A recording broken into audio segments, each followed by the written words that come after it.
So in order to understand resonance or true knowing, first you have to accept that your inner being exists, and next you have to accept that your inner being is with you all day, every day, focused with you on what you're focused about, having an opinion about what you have an opinion about. So when you look at someone and you say that person is a bad person, and you feel bad because that's how you feel, and you've got all kinds of evidence and justification for feeling that way, that's not resonance with your inner being. That's the opposite of resonance. That's you showing yourself that your inner being thinks otherwise. And so let's coin a new word here for your benefit. Anti-resonance can help you too. What are you feeling? Anti-resonance. What do you mean? What I think about this is different than what my inner being thinks about this. What are you going to do about it? I'm going to convince my inner being that they're wrong. We say good luck with that. What you're really going to do is just attract more and more experiences until your inner being can show you in more and more ways how there is a thought that would serve you better. When you think about a cork floating on the surface of the water, and then you hold the cork under the water, that's what we've been calling negative emotion. But when you let go of it, the cork will float again. That's resonance. You don't have to work at your alignment. Just don't do that thing you do that prevents it. So resonance is natural. It's natural for you to be tuned into this energy. You're an extension of it. It's natural for you to feel good and for ideas to flow. Don't ask the impossible.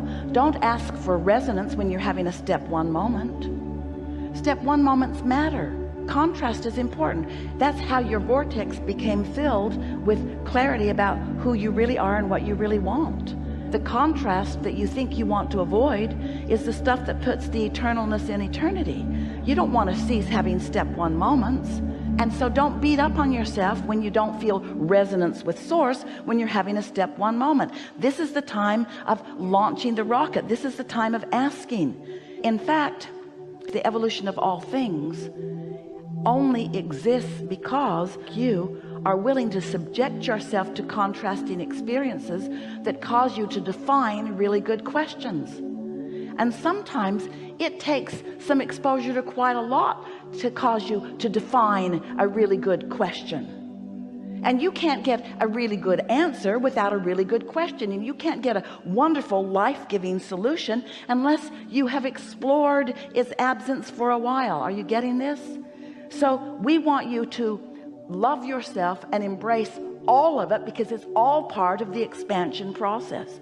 And when you do that, you'll be in the middle of some mess and someone will say, why are you in such a good mood? And you say, oh, I'm having a growth spurt. Really good stuff is coming out of this. Really good stuff is coming out of this. Here's something that is powerful to consider.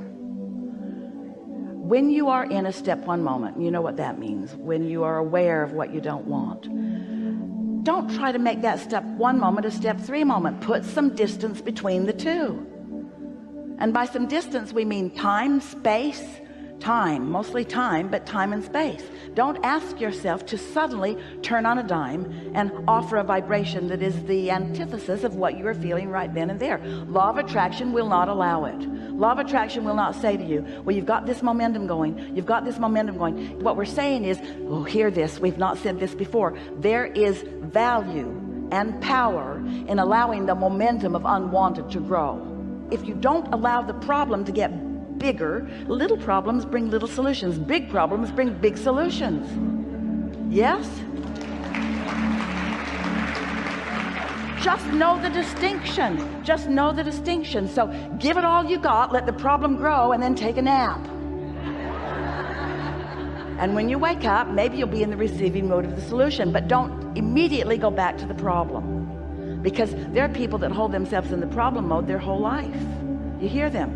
It's just complaint after complaint after complaint after complaint after complaint. And oh, they've created this whopping vortex, this magnificent vortex, and all their inner being, all the inner beings were over here just dancing, dancing, dancing, just waiting for just a glimpse in our direction of what they really want. But oh no, they are problem oriented, because that's the way they've been taught.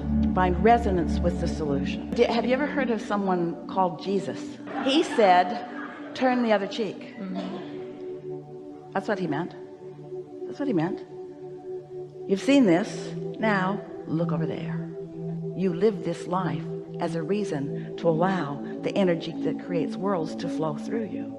It doesn't matter what you are using as your reason for focus. Source energy will flow, and the point is energy flowing, finding something that you're focusing upon, that you are asking energy to flow. You are the project. You didn't come to create world peace. You came to find personal satisfaction and contentment. You didn't come to solve the problems of the world. You came to define your own problems and bring solutions to those. You are the project. You are the important project. You are the joy-seeking project. You are the life-flowing project, and everyone like you has direct access to all of this. You don't need to save the world. In fact, you can't. They all have equal access to this energy. Everyone has contrast. Everyone has a vortex. Everyone is summoning energy. Everyone is either letting it in or not letting it in any moment.